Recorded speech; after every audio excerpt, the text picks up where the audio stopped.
Assalamualaikum warahmatullahi wabarakatuh. Salam sejahtera bagi kita semua. Semoga pada hari ini kita dipertemukan dalam kondisi yang baik ya. Pada video animasi pembelajaran mikrolearning yang keempat ini, kita akan membahas mengenai laporan penelitian dari modul perencanaan dan laporan penelitian. Hakikat laporan penelitian.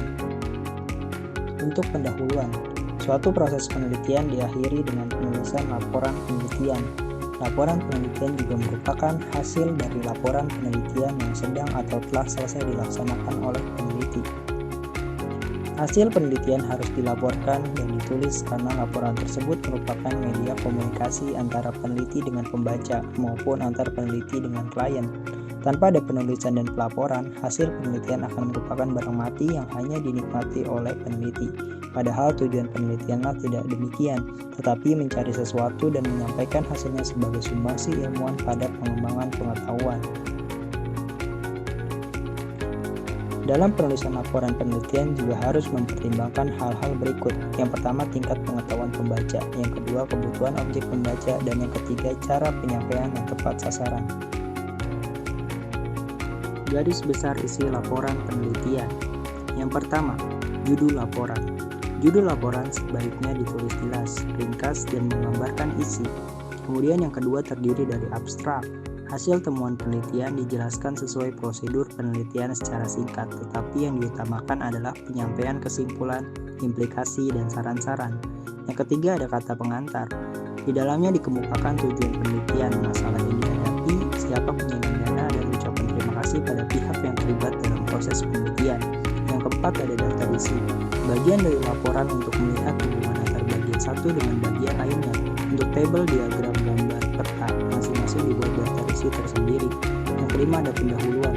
Dijabarkan mengenai latar belakang masalah, pembatasan masalah, rumusan masalah, kegunaan teoritis dan praktis dari penelitian yang dilaksanakan.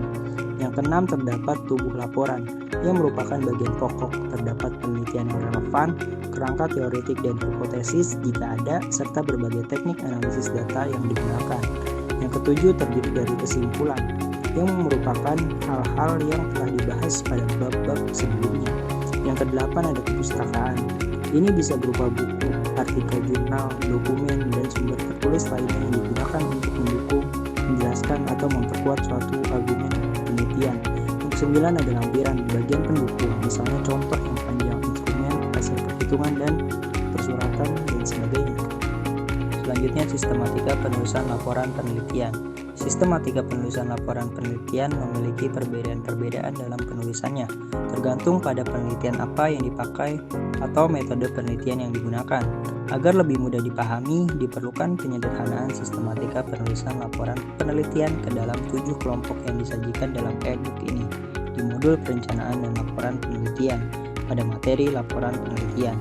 Adapun di dalam 7 kelompok sistematika laporan tersebut mencakupi berbagai metode penelitian sejenis sehingga secara garis besar menggunakan format yang hampir sama. Berikut ini merupakan kelompok-kelompok dari sistematika laporan penelitian. Di antaranya terdapat 1. Sistematika laporan penelitian eksperimen dan ex post facto. Yang kedua, penelitian kuantitatif asosiatif. Yang ketiga, penelitian kualitatif. Yang keempat ada penelitian evaluasi kebijakan. Yang kelima ada penelitian pengembangan instrumen. Yang keenam ada penelitian dan pengembangan. Dan yang terakhir yang ketujuh ada penelitian tindakan. Selanjutnya kerangka laporan penelitian. Untuk menyusun kerangka laporan ke dalam bab, subbab, dan seterusnya terdapat 2 sistem, yaitu yang pertama sistem campuran huruf dan angka, dan yang kedua ada sistem angka dengan tambahan huruf. Untuk contoh dari sistem campuran huruf dan angka bisa dilihat sebagai berikut. Dan kemudian yang kedua untuk sistem angka dengan huruf tambahan, contohnya bisa dilihat. Selanjutnya teknik notasi ilmiah. Dalam menyusun laporan penelitian dapat mengutip pendapat, konsep, dan teori dari sumber lain dengan menyebutkan sumbernya sesuai dengan notasi yang diacu oleh penulis. Ada 2 cara mengutip pendapat, konsep, dan teori, yaitu kutipan langsung dan kutipan tak langsung. Untuk kutipan langsung dijelaskan, yaitu pengambilan bagian tertentu dari tulisan orang lain tanpa melakukan penambahan ke dalam laporan penelitian. Kemudian untuk kutipan tak langsung, yaitu adalah kutipan yang menuliskan kembali dengan kata-kata sendiri.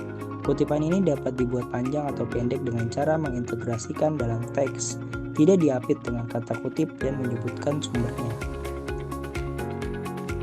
Selanjutnya ada cara menyusun daftar pustaka. Tujuan utama dari daftar pustaka adalah mengidentifikasi karya ilmiah itu sendiri. Daftar pustaka ini kemudian disusun menurut urutan abjad dari nama famili pengarangnya dan diletakkan dalam bab tersendiri. Selanjutnya berikut merupakan contoh penulisan daftar pustaka.